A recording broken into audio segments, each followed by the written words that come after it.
Hello guys, দেখতে পাচ্ছ আমাদের ঘরে কি এসছে? এটা চিকেন চিকেন চিকেন এটা চিকেনের কিডনি বের করছে।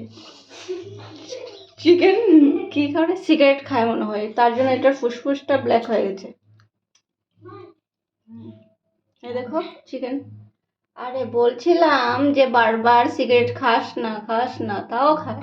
দেখো কি, এই যে ভালো হয়েছে, ওকে কেটে নিয়েছে, নাহলে তো ওর ক্যান্সার হয়ে যেত।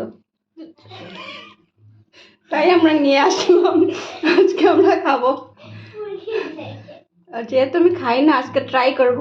এটার ফুসফুসটা বের করা হচ্ছে ভালো করে। আর এটাকে লেগ পিসটা একবার উঠিয়ে দেখা। এই যে লেগ পিস, দেখো সিগারেট খেতে খেতে লেগ পিস, দেখো লেগ পিস না কি রে বাবা, বুকের হাড়ও তো এর থেকে মোটা হয়। ঠিক আছে, টাটা।